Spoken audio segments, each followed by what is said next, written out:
a story of a brave man being sacrificed for whimsical planning, poor planning of senior officers. दोस्तों, ऐसा शायद ही कभी देखने में आता है कि जब एक देश की सेना दूसरे देश के जवान की बहादुरी के कसीदे पढ़ने पर मजबूर हो जाए और इस बात को सिर्फ बोल कर नहीं, बाकायदा लिख कर भी दे कि इस सैनिक की वीरता, शौर्य और साहस का सम्मान किया जाना चाहिए। साल 1999 के कारगिल युद्ध से जुड़ी सैनिकों की न जाने कितनी ऐसी कहानियां हैं जो आज तक दोनों ही देशों के सामने आती रही हैं। अभी तक आपने ज्यादातर भारतीय सेना के जवानों के किस्से सुने होंगे, लेकिन आज हम आपको बताएंगे पाकिस्तान के ऐसे जवान की कहानी जिसके युद्ध लड़ने के जज्बे को इंडियन आर्मी ने भी सलाम किया था। आइए जानते हैं इसके बारे में। साल 1999 में हुए भारत और पाकिस्तान के बीच कारगिल युद्ध के दौरान पाकिस्तानी सेना की तरफ से कैप्टन कर्नल शेर खान को टाइगर हिल पर कब्जा जमाए रखने के लिए भेजा था।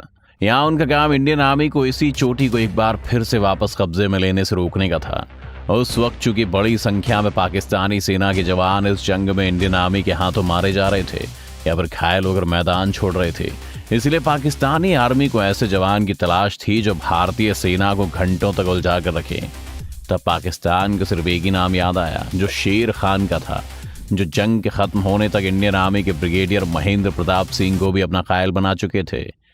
हालांकि शेर खान भी बाकी पाकिस्तानी सेना के जवानों की तरह ही इंडियन आर्मी की गोलियों से बच नहीं पाए थे, लेकिन एक जवान के तौर पर ये उनकी बहादुरी थी जिसके चर्चे आज भी भारतीय सेना के गलियारों में होते हैं। बता दें कि कैप्टन शेर खान पाकिस्तानी सेना के नॉर्दर्न लाइट इन्फेंट्री ऑफिसर थे।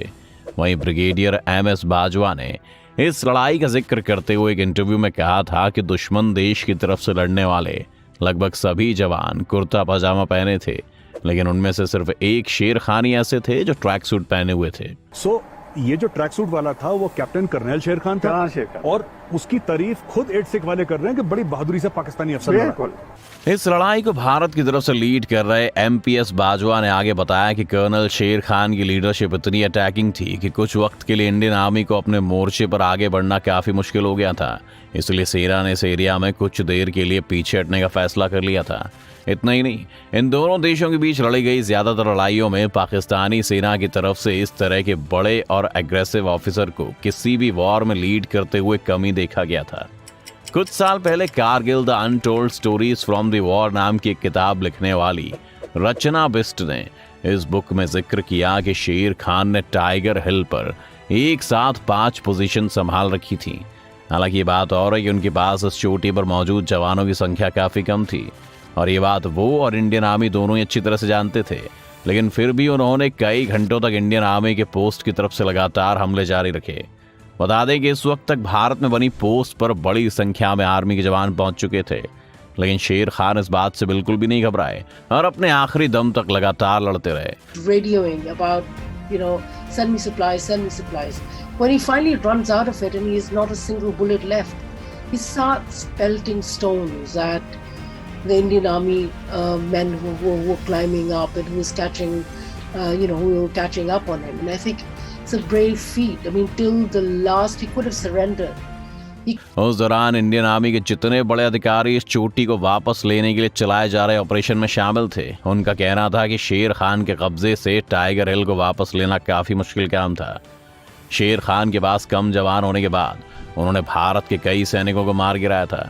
इतना ही नहीं, वो अच्छी तरह जानते थे कि इस जंग में वो टाइगर हिल को अपने कब्जे में ज्यादा लंबे समय तक नहीं रख पाएंगे, लेकिन उन्हें इस बात की जरा भी चिंता नहीं थी।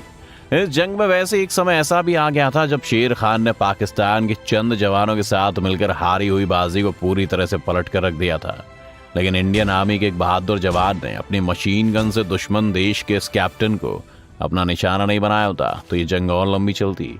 वहीं शेर खान की मौत के बाद जब आर्मी ने इस चोटी को अपने कब्जे में ले लिया तो यहाँ दुश्मन देश के कई जवानों की डेड बॉडी मौजूद थी जिन्हें वहीं दफना दिया गया, लेकिन उनमें से एक बार शेर खान की बॉडी को नीचे की तरफ भारतीय पोस्ट में मंगवा लिया गया।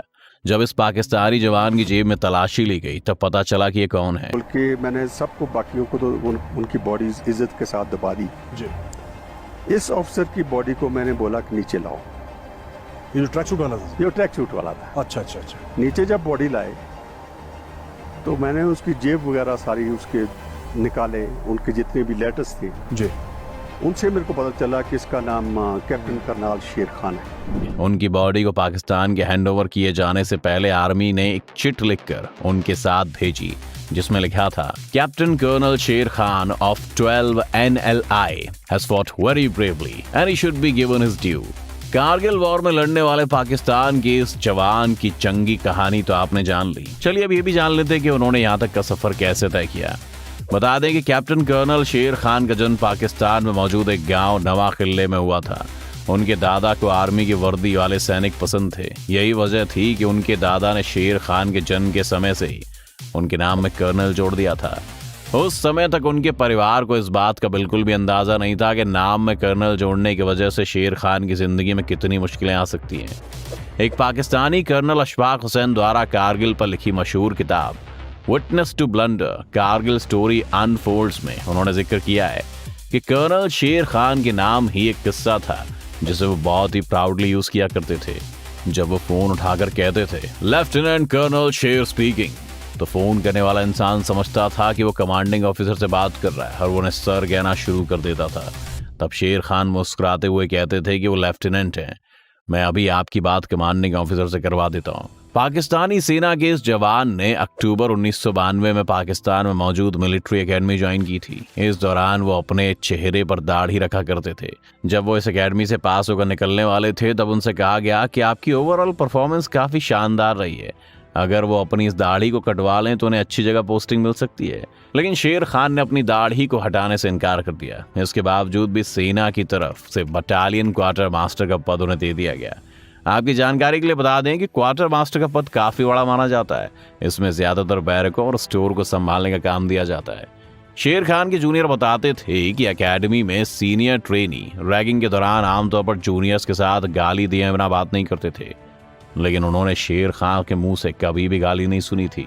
उनकी इंग्लिश पर कमांड काफी शानदार थी और अपनी अच्छी आदत की वजह से वो आर्मी के जवानों के साथ आसानी से घुल मिल जाते थे।